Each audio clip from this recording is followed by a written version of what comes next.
Hey, brothers and sisters, this is Chris Anderson. This is a special edition episode of Walking with God.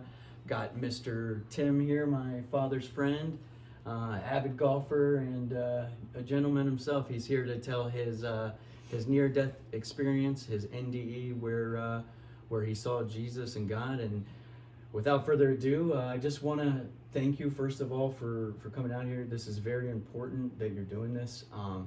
We just want this to be as authentic as possible. I've been waiting to hear this story for a very long time since he's been telling this. So please just give us your story. You know, what happened, how this affected you, and we'll ask questions throughout if we have anything. But okay, I'll go way back to the beginning. First of all, probably wouldn't be here if it wasn't for my wife and her devout believe in Jesus and God and our faith. We were actually, she's in my baby book as my first playmate. oh wow, Months old. And it's kind of funny because I went through my baby book a couple of years ago and there's her name as my playmate. Our families were very close. And back in the 60s, you know, you would, on Sunday, you'd all get in the car, you'd go visit friends and family and stuff. We spent a lot of Sundays playing together and all of that. We were very close. It's the first girl I ever kissed. I was 7. wow. 7, 8, on the slide in my backyard. I have a 7-year-old, Asher. No kissing. So the reason why I go back that far, she was so instrumental in this. We had both been through a couple of divorces. I had one that was devastating with 3 little kids, and another one, and then she got divorced, and we ran into each other at my mother's funeral. She has multiple sclerosis, and at the time she was walking with a cane, and I believe she was blind in one eye. And shortly after that, she went through a very bad divorce. Her husband of 35 years was a pastor, and while she was out of state taking care of her father with cancer, he had an affair. And she's not the kind of person that would tolerate such a thing, and pretty much ended the relationship. She, we got in contact about a year after my mother's funeral. My sister died. I didn't see her at that funeral, but we started emailing each other. And she found herself in a position where she was living with her sister, and her husband was pretty much trying to cut her off, or well, I can't really say that, but the way the relationship was, she lost contact with her 3 sons. Okay, it was a bad property contention over the divorce.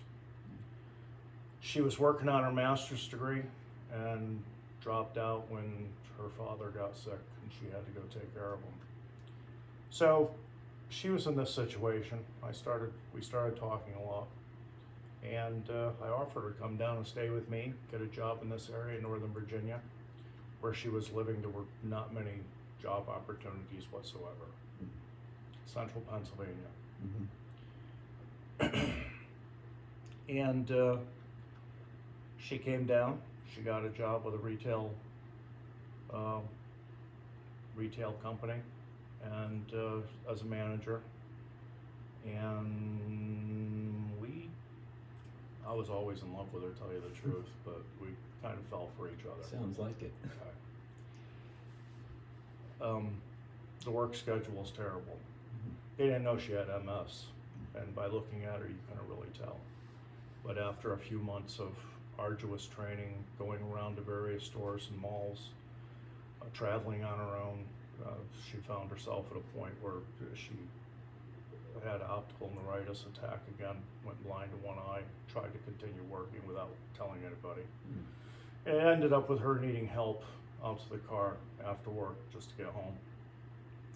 She went on disability. We had never had, either one of us never had plans to get married again. However, she lost her health insurance. I said, we need to get married. So we did. We got married, and we kind of eloped. And she was very angry with God at that time. Her marriage of 35 years broke down. She lost contact with her kids. She was very angry. So we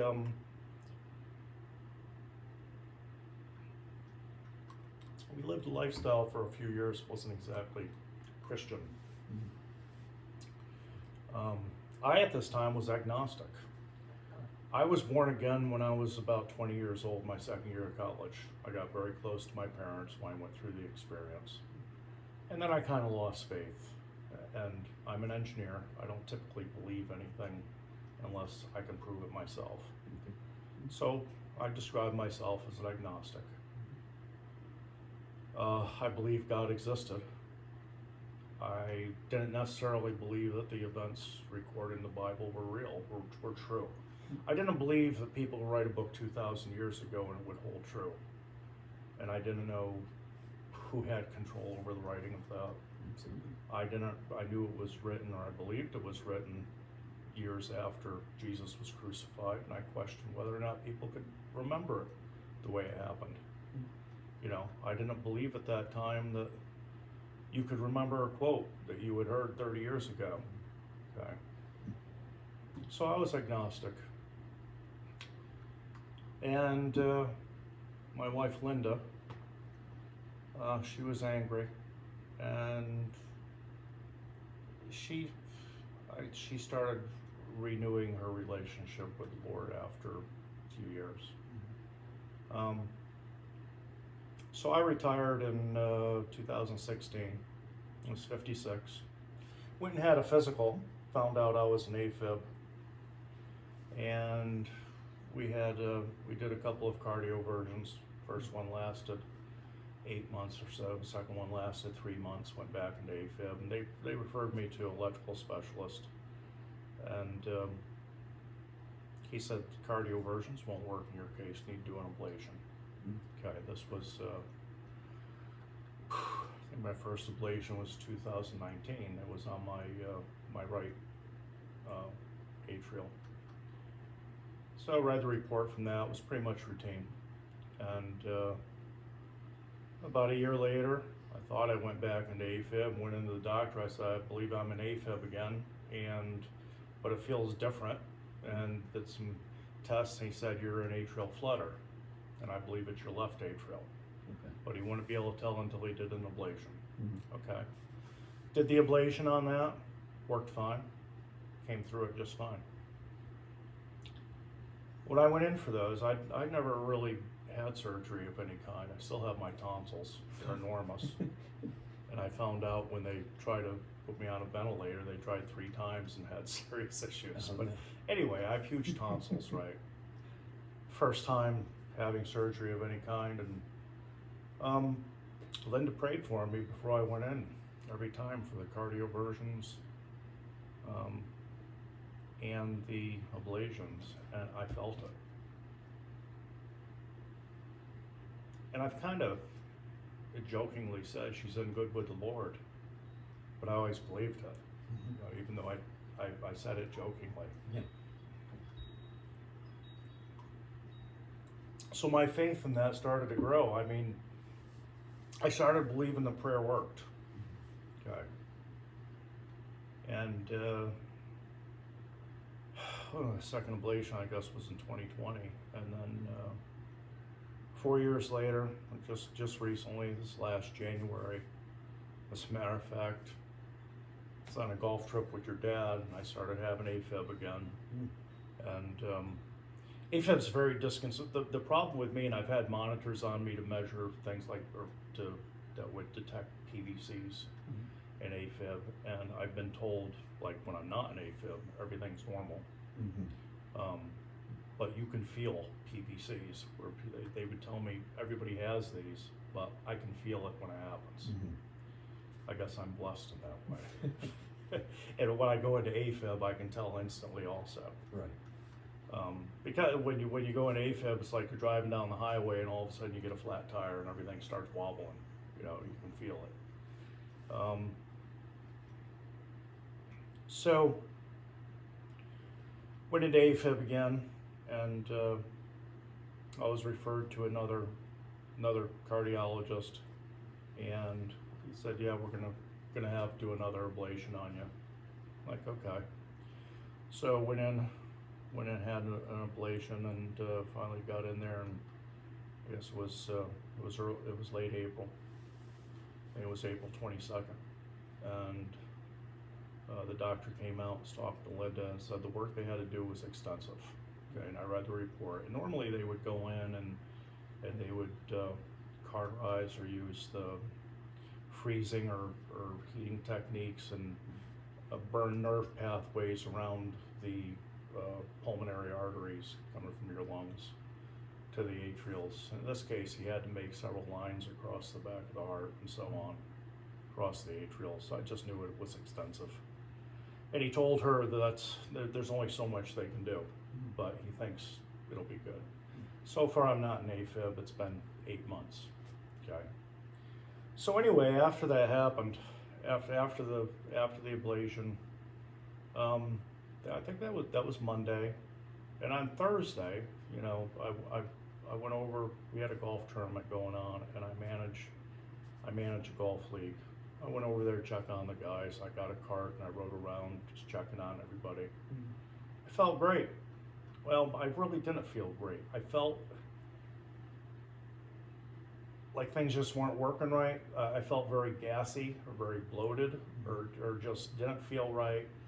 And by that time I was feeling a lot of pressure up here. And I went out and visited some friends on Thursday. I pretty much behaved myself.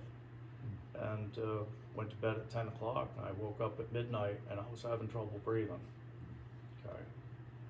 And, you know, I couldn't, my lung capacity was not where it should have been, probably about half. And being a proud American man, I figured I'd just roll over and sleep it off. Big mistake. Absolutely. And you know, when you leave after having an ablation, they say contact us if you have any issues. Well, you don't really know what the issues are. You don't know what to look for. But fluid retention can be a serious problem. And in hindsight, I had some after my first ablation too, but it cleared up. In this case, it was about midnight, having trouble breathing. Rolled over, went to sleep, woke up. I believe it was about 5 minutes to 6. And I couldn't breathe. I was on my side and I could barely breathe. And I sat up and Linda was still asleep. I said, "Honey," she said, "What?" I said, "I'm in trouble." And she sprang out of bed, went and got her phone. And she comes back in, she says, "Are you okay?" I said, "Wait." She says, "Should I call 911? I said, "Wait." I waited 20 seconds. I said, "Call 911. And she went out, she called 911, had them on the phone. Got through very quickly. I got up from the bed and I walked out to the living room 20 feet, and I stopped, put my hand on my chair, and I said, "I can't breathe." I was holding my chest. I said, "I can't inhale." And she's on giving them the address and all that, and then I felt myself going out, and I told her, I said, "I'm dying." I sat in the chair, I said, "I'm dying," and she screamed, "Help us, Jesus." And I saw luckily the ambulance was there probably under 5 minutes. It's 2 miles from our house. It was under 5 minutes. I saw the flashing lights, and she went running for the door. And before she ran for the door, I said, "I'm going." I said, told her I was dying before I sat down. I said, "I'm going. I'm sorry, and I love you." And she was screaming and crying, which you would expect. And the lights went out. From that time until I woke up I woke up in the ICU on a ventilator. I had absolutely no memory of anything, no visions of anything, no dreams, no nothing. It was just, the time was just gone until I woke up. And I came to and I saw a light. Linda was holding my hand and she says, honey, you're in the hospital, you're on a respirator. Don't try to do anything. Now I know that was, I got in the hospital Friday morning. I think they rolled me in there within 10 minutes of my house. My blood oxygen was 52%. I came to Saturday afternoon on a ventilator, and I don't know what time in the afternoon. I know my 3 kids were there. One came from Christiansburg, one down from Pittsburgh, and my daughter and son-in-law came from Culpeper, and they were all there, and Linda was there. One thing I'll tell you is if you ever find yourself in an ICU or have loved ones, being there, letting them know you're there is very important, extremely important. So I told Linda one time, I kind of felt like my father, when she moved down in with me, my father felt like I rescued her and saved her life. She was not in a very good place. And I had told her that if I can, I'll make sure she goes first. Okay. That's the only reason I'm here. But it was 3 or 4 in the afternoon. I was waking up. I was on a respirator. Being awake while you're on a respirator is an absolutely horrible thing. I constantly felt like I was suffocating. I feel now like I know what it's like to drown, or I know what it's like to be waterboarded. You can't say anything. I believe I had a feeding tube and a suction tube in my stomach. I had an oxygen tube and a suction tube in each of my lungs. And and there's like a hook holding everything in, and it felt like that was digging in, and I felt like the oxygen was being pressed into my lower lung, and it was stopping it, and I wasn't getting enough air. There were a number of times that the nurses used a wand and put it down my throat into my lungs and suctioned my lungs while I was awake. Linda told them, Linda's a nurse, she told him he needs more medication. He's coming out of this. And they were saying, we're giving him all we can. And I did not want to stay under. Okay. And I went through a lot of time that Saturday afternoon between trying to write. I thought I was writing quite well, and they showed me what I was writing afterwards. I'm normally a bad speller, but it was bad. It was kind of like I would start off, I felt okay, and I would start off writing big clear print, and then it slowly come down, and then I knew sometimes I would kind of wake up and I was writing and the paper was here, and I would be off the page, and I was still trying to write. And it's kind of funny. I came in the golf league I run. It's called the Bunker Boys, and I wrote one time. I said, "Do the Bunker Boys miss me?" And I asked about particular people. So there were a few people I wanted to know if they knew of my condition, and it kind of comes back into play later. So the same people that I thought of. But so here I am this Saturday afternoon. I'm not going too slow. No, you're doing fine. It's important that I try to remember everything. Absolutely, you're doing great. Because some people, I talk to people about this. Some people are moved by certain things that I wouldn't think they would be moved by. So it was a struggle. They'd use the wand on me. They suctioned my lungs. I constantly felt like I was suffocating. I don't know technical reasons. I don't know if the ventilator was doing the breathing for me, and while you're conscious, your brain thinks it should be breathing, and you're not allowed to, so you feel like you're suffocating. I don't think my blood oxygen was all that low. I don't know. but I would kind of go in and out, and I knew who was there, when they were there, and so on. Okay. Linda was going to come back the next day. Visitors coming in at 8 o'clock. And one of my sons, she followed one of my sons home, and she was going to get a ride in the next day, I think with my daughter. But I knew she'd be in shortly after 8 o'clock. 10 o'clock rolled around and they all left.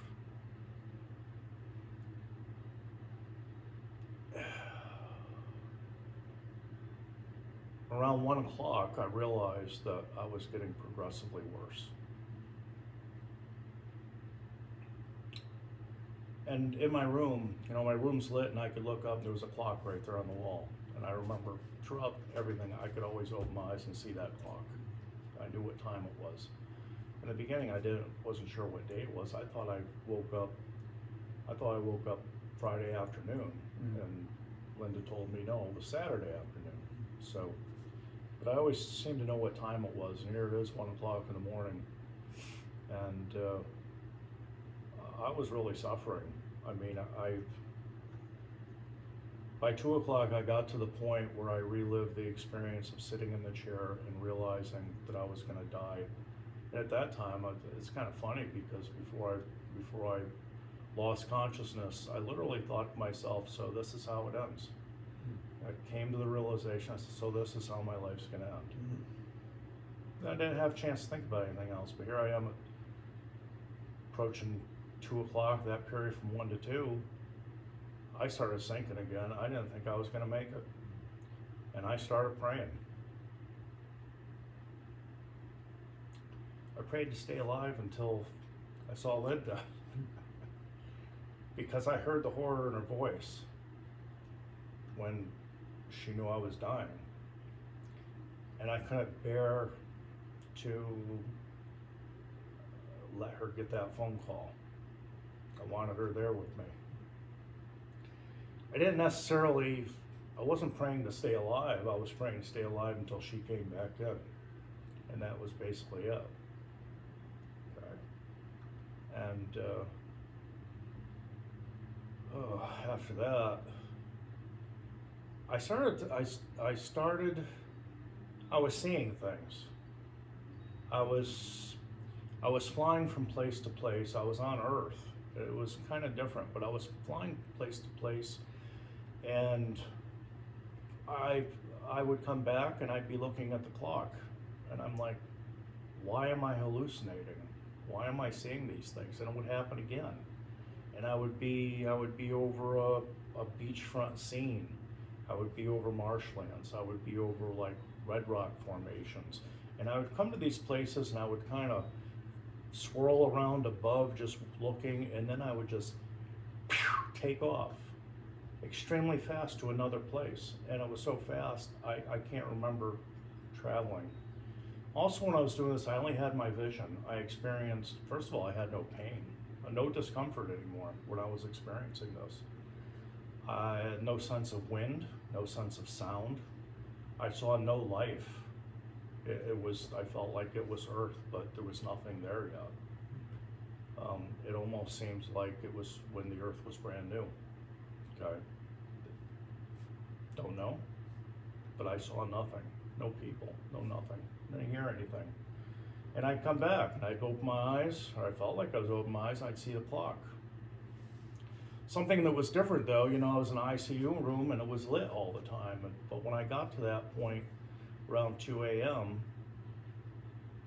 I felt like they moved me someplace. I went down, I could see down a really long, dark hallway in the hospital. I knew I was in the hospital.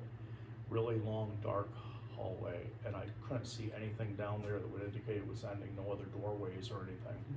So I felt like I was in a room, and I could see down a hallway, and here's this room, and my clock's still there. Okay. But it was dark, very dark. And then it happened again, and felt like I was traveling or seeing these things. So here I am flying, basically. I'm coming up, there's a field, I'm over a field, there's a wood line here to my right, trees to my left. And I don't know why, but I come up over this field and I felt compelled to go up over these trees. And I come over the trees and I look down and there's a tree that's down on the ground, all the bark's off, it's a gray dead tree.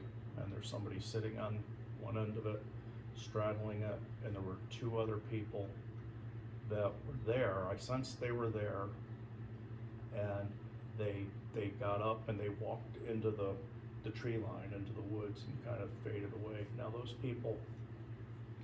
people that got up and walked away, they weren't people. They were, the best I can describe them, was like seeing static electricity forming their bodies the way they look, but they didn't look flesh. Okay, and they got up from the scene. There was a little campfire there, and they walked into the tree line, and then I looked down at the person sitting on the tree, straddling it. I was a ways away, and I thought, that's Jesus, immediately. And it was just, it's knowledge. It was just given, this is Jesus. Absolutely no doubt. There was no questioning it. Okay. And I looked, and then there's somebody else with him. And he's standing in front of him with his side toward him. And I looked, so that's me. So I'm probably a couple 100 feet above him.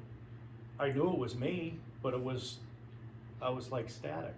I wasn't flesh. And my perspective of this was up above the whole thing. I could see everything. I couldn't hear anything. Apparently I could control the way I moved because I started to come down to get a closer look. And Jesus was sitting there on the tree, and he was straddling the tree.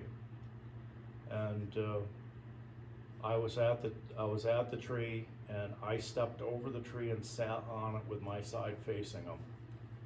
And I was kind of slouched down, and I was like, what is going on here? I was like, I was being asked to take a seat. And to describe Jesus, all I can say is what I told Linda later on when I woke up. As she was holding my hand, I said, I met Jesus. I said, he's perfect. And he's beautiful. And that's what I got. He was absolutely, he was flesh and blood. He was not the forms that I saw myself and the others in. He was flesh and blood there. And he was just absolutely, he was just physically perfect was the knowledge I got. Okay. And he was beautiful. And there was absolutely no doubt it was him. And I knew he was there because Linda and others were praying for me. What I felt from him was compassion. I could tell that he had suffered too. And he was sitting there and he was grinning at me. He had his elbows on his knees and he's leaning forward to me like this and he's grinning. And I'm sitting there with my side to him and slouched down. And at this point I came down, felt like I was about 6 feet above him. And he's just grinning. I said, he's trying to say, what is he saying to me? What is he saying?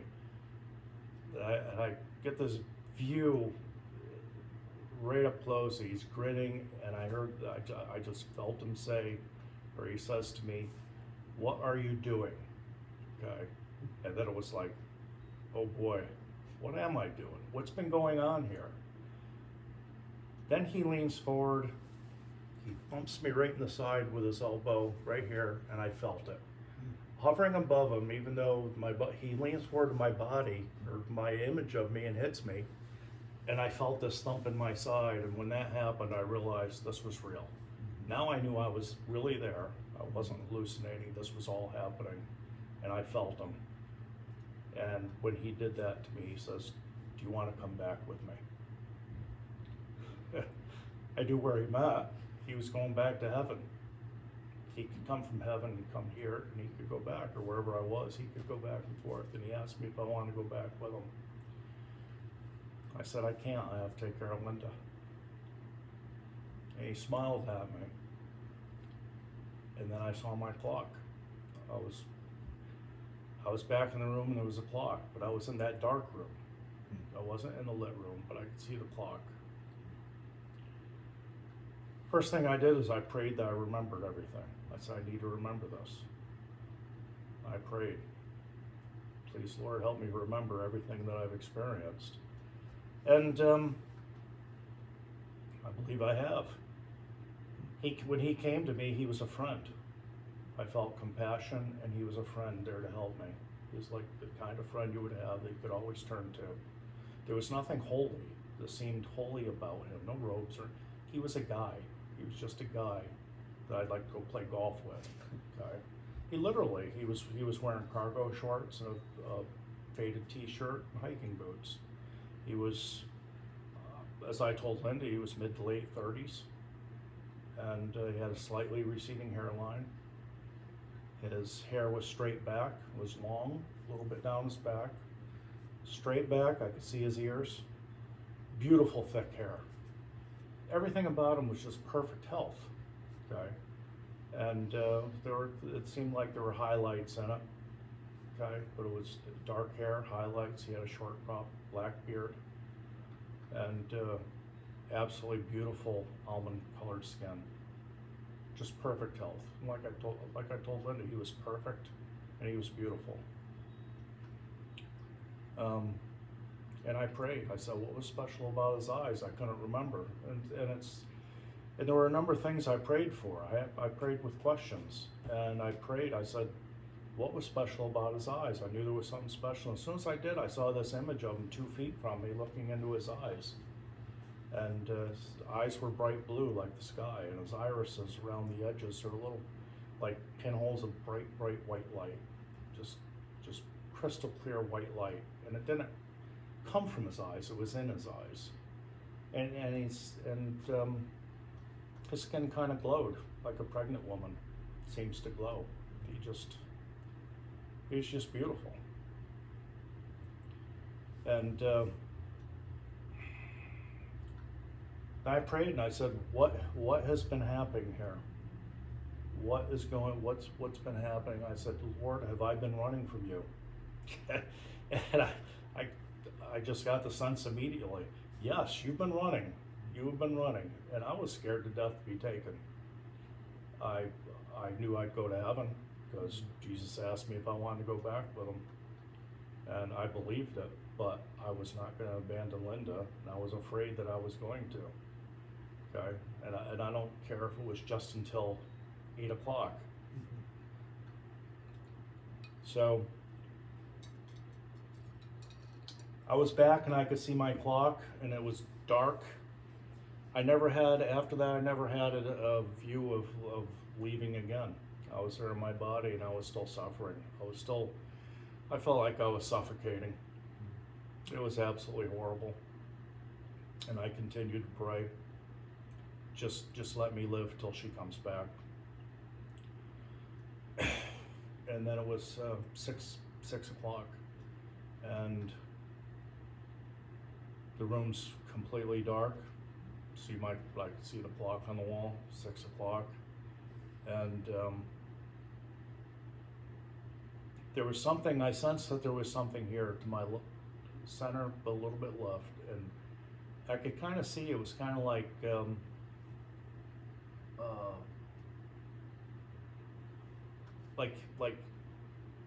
heat on the roof of your car in the summer or desert. You see kind of a fluttering or whatever. There was no light or anything, but I sensed this fluttering here. It was to the left, but then right here to the center of me, I started seeing light, and it was just started very faintly, little pinpoints of light. Started showing the outline of a very old man, okay? And the light was kind of flowing, but it was like looking at the ends of fiber optics, and it's just crystal clear, bright white light. Not beaming, but it was just light that was appearing, and it started getting brighter and brighter, and the light was flowing.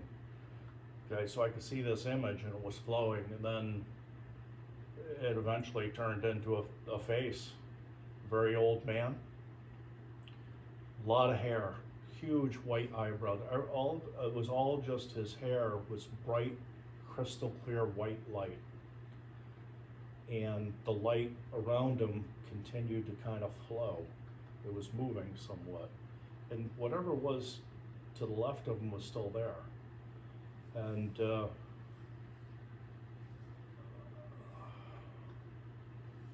I could never see his eyes. His eyes weren't there, but I could see his mouth. Really weird. Okay. And when this came into view, I knew immediately that this was the absolute creator of everything we know. And it was just knowledge given to me. You don't hear words, and it's not really telepathy, it's just you're given knowledge. And it's irrefutable, just absolute knowledge. And I'm the kind of person, I don't believe anything, but it was just absolute, this was the absolute creator of everything we know in this universe. And then the second thought, the second thing I got from it was, we are all his children, and he is our all father. Absolutely, we're all his children. And when this is happening, the flood of information, I have to kind of go slow and deliberate because it was so much, okay, that it's hard to explain to people how you get the information, but it's just all comes upon you very quickly. But the most powerful thing was the feeling of love when I realized that he was my father. The flood of love was so intense, and I've told other people, I can't even describe it other than the love you feel. I've had 3 kids. I've watched them all be born, holding them for the first time and feeling that kind of love. This was 1,000 times stronger. And everything else in the world and everything else you experience becomes very insignificant compared to this. I realized that we're all his children. And we're all connected by his love. And try to make sure I remember everything, and it's pretty much, he says to me, he says, do you want to come back with me now? And he used the word now. He told me, thinking about it after, told me, this was the second time. And I told him I felt like a 3-year-old being somewhat defiant. I didn't want to be defiant, but I told him, I can't. I said, I can't, I have to take care of Linda. And he chuckled at me. He just kind of, hoo, hoo, hoo. And he was gone. And when he left, I felt whatever it was to his right just came into me, right on the left side again. Right when that happened, I just felt this amazing connection with everybody, and love that that's the only way I can describe it. Is I just felt connected to everybody much more. Well, we were all connected. And you know, if somebody told me that was the Holy Spirit, I want to argue it. I don't really know what the Holy Spirit is, but I think it's what God's love and how he connects, how we're all connected to him. But I felt that. And I felt like he was happy with my answer. When I told him this, I said, I have to take care of Linda. I had absolutely no desire for anything here on earth. I had no reason to come back. My kids were all happy and healthy children, all adults. I did my job. But I told her that I would let her go first. And that's what I told him. That's the only thing I was thinking when I told him this. And he was gone. And I saw the clock, and it was like 6:05. And any suffering was gone immediately. I had complete relaxed. I don't remember having any issues breathing after that, or any sense of even being on a respirator. It was gone. And I started feeling good immediately. And I heard Linda talking shortly after 8 o'clock. I knew I was going to live. I knew that I was given this life back.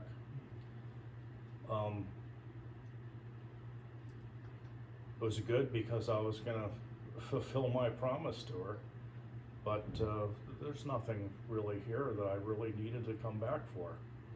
And I think anybody in that position, you know, one thing I understand now is when people go, this is the hard part.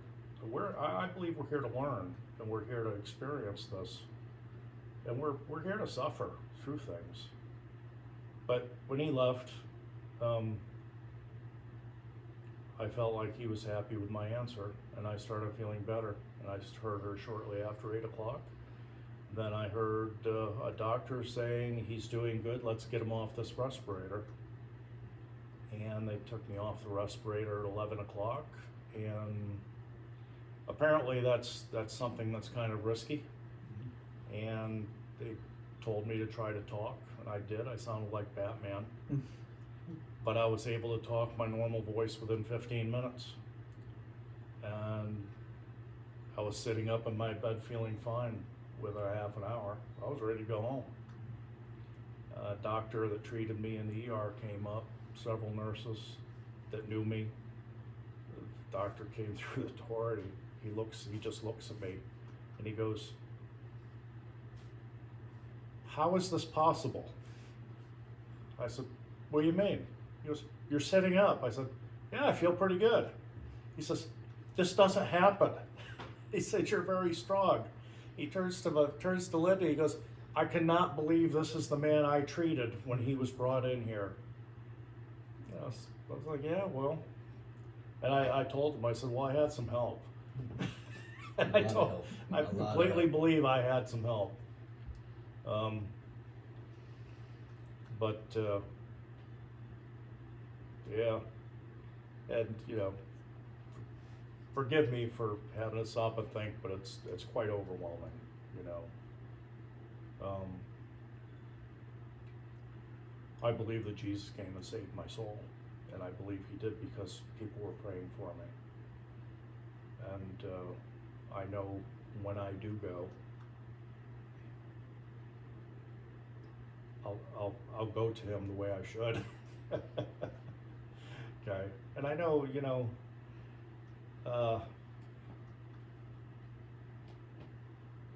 I thought about it afterwards. I realized the light that made up God was the same light I saw in Jesus' eyes, and I knew it's the same spirit. So,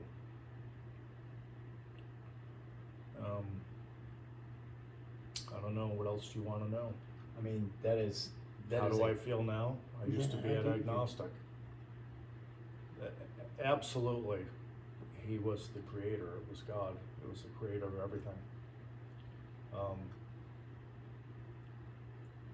I believe Jesus was given a body, a perfect body, for what he went through for us. And he can come back to us. And I believe they hear our prayers. Absolutely. Now I pray every day. So why do you feel it's important to get this story out now? And obviously, thank you for doing this. You know, we asked him to do this, but because we feel that it's important to get the story out. But just kind of want to know if you think like After I went through this, I've continued to think to myself, why was I blessed? Okay. I was never the type of man that anybody would think would be on the top of God's lists. Mm-hmm. Okay. But then, you know, I don't know, why not? Mm-hmm. So when I'm blessed with something like this, I have an obligation to tell people about it. I'm not a preachy person. Mm-hmm. I don't tell people what to believe, or I even know now, I'm not here to pass judgment. You know, what I believe, I learned from all of this is we are all God's children, and the message I got was he loves every single one of us equally. Mm-hmm. You cannot look upon another person and think God loves you more than another person, because he doesn't. He loves us all equally. Mm-hmm. Okay, and that was one of the things I learned when he left me, that he loves every single one of us equally. And if you're passing judgment on somebody, you're passing judgment on another one of God's children. Okay?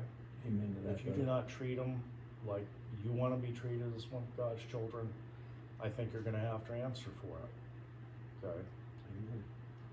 The love and compassion from him is absolutely overwhelming, but he will let you know if you haven't been a decent child. Okay? I mean, I felt like when I told him I couldn't go with him because I had to take care of Linda, I mean, I felt very defiant. I was like, I don't want to tell him this, but this is what I feel. This is all I can say. Because other than my promise to take care of her, I would have gone with him, you know, and there's nothing here I would have missed. I wasn't drawn to ever come back here for anything. So, yeah, but I thought after, like, why am I blessed with this? Because now I feel like I have absolute knowledge. Okay. And it's been an interesting road for the last 7 months because I've never been into organized religion. Never really had a great respect for priests or pastors. I don't believe any of the professionals can be any closer to God than I am. And now I feel like I've met them. Okay, I don't make any claims to know anything or know anything more than anybody else, but I know when you feel God's love in person, I know what that feels like. And you know, I hear a lot of pastors talking about it, and you know, I can when we'll be listening to something or watching a YouTube video, I'm like, he gets it. I can always tell, and Linda knows when I say he gets it, it's because somebody's experienced something like I've experienced.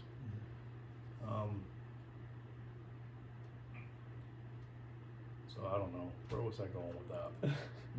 Just with why your story is important, and just why we're getting it out there, you know. And I think it's important because when I talk to people, first of all, I got back home after about 3 days. I sent an email. I sent an email out to all the guys in the golf league.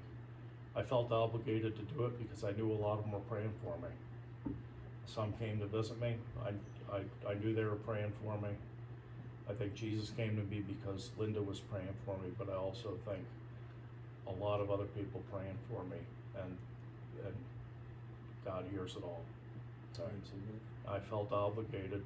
I kind of sent him a short summary of what happened to me, and I let him know. And I think I got about 20 guys that responded, and they were touched by it. And I was like, you know, if people can be moved by my story, then I'm obligated to get it out to people. I'm an introverted person.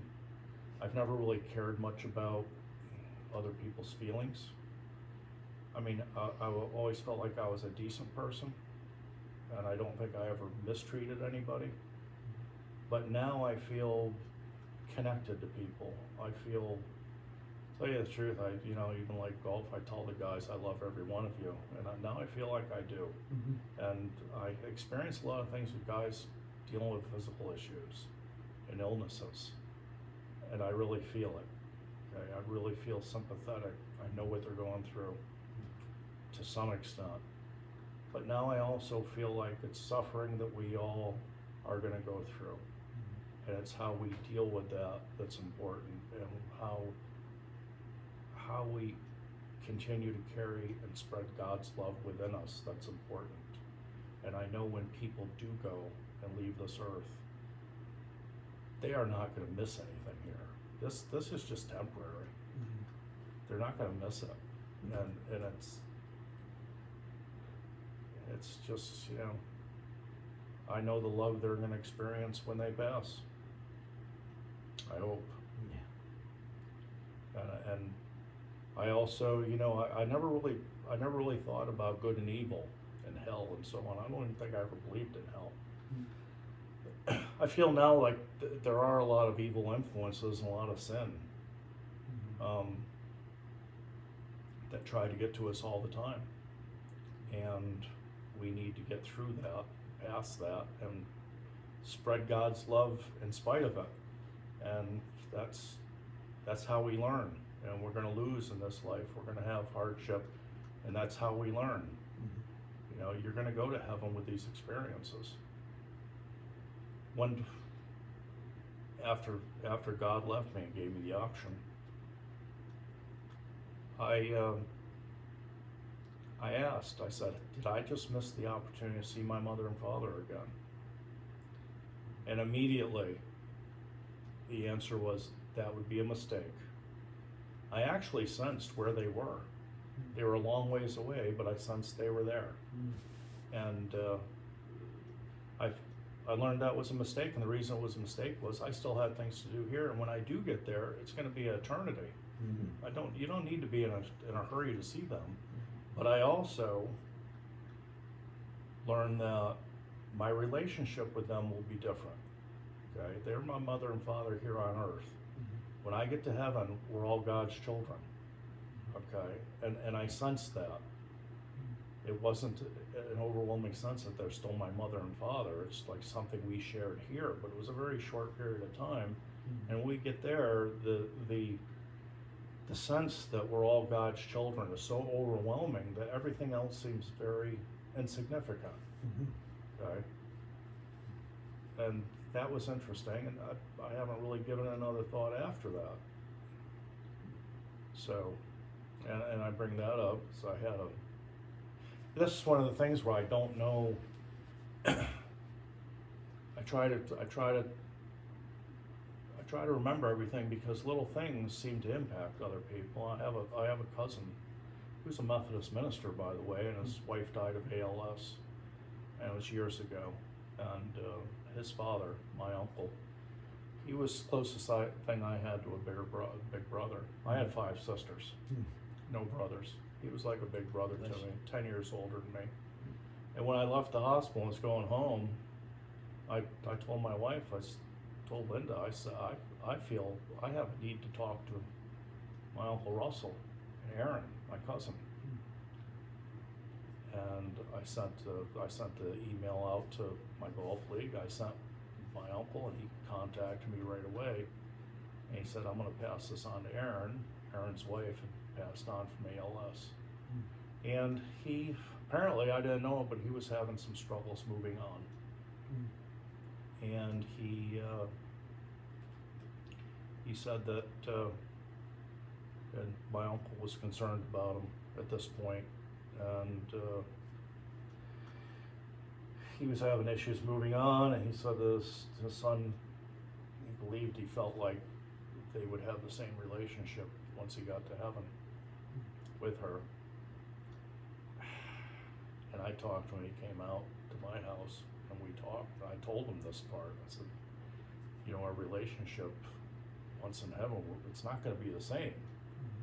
I never read scripture. I didn't know if that was in the Bible. And he's a minister, and he's like, that's what it says in the Bible. That, you know, marriages are for earth. We're all married to Jesus when we get to heaven. And I didn't read scriptures, and I came out of this, and I'm saying these things, and you know, first of all, when I came out of it, and Linda was there, and I said, I met Jesus. He's perfect and he's beautiful. She just started crying. She had always prayed that I would become a faithful Christian.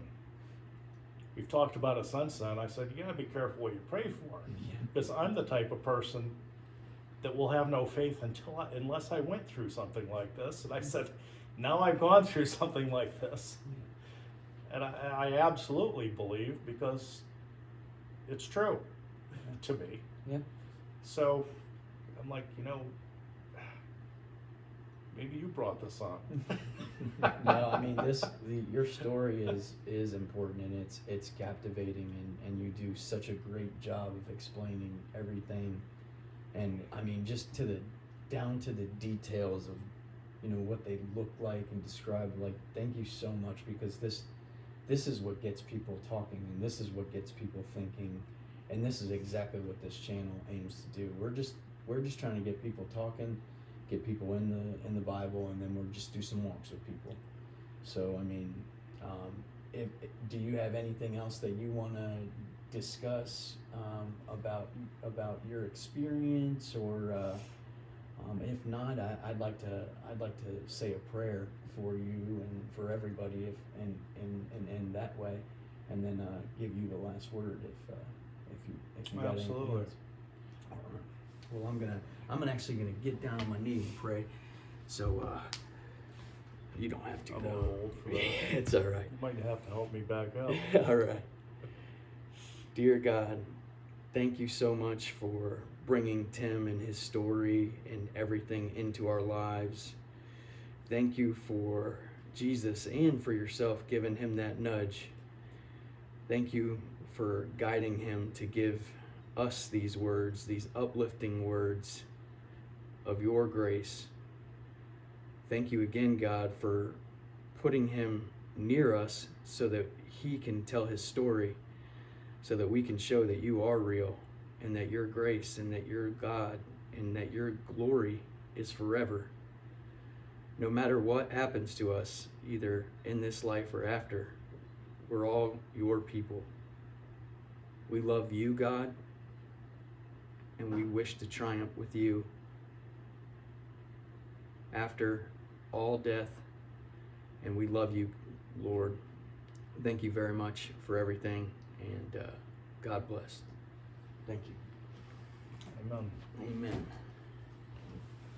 I'll leave you with the last words. If you got anything else that you want to say, thank you to everybody for watching. Appreciate everything, so thank you very much. Thank you. All right, thank you, Thank brother. you. Appreciate it.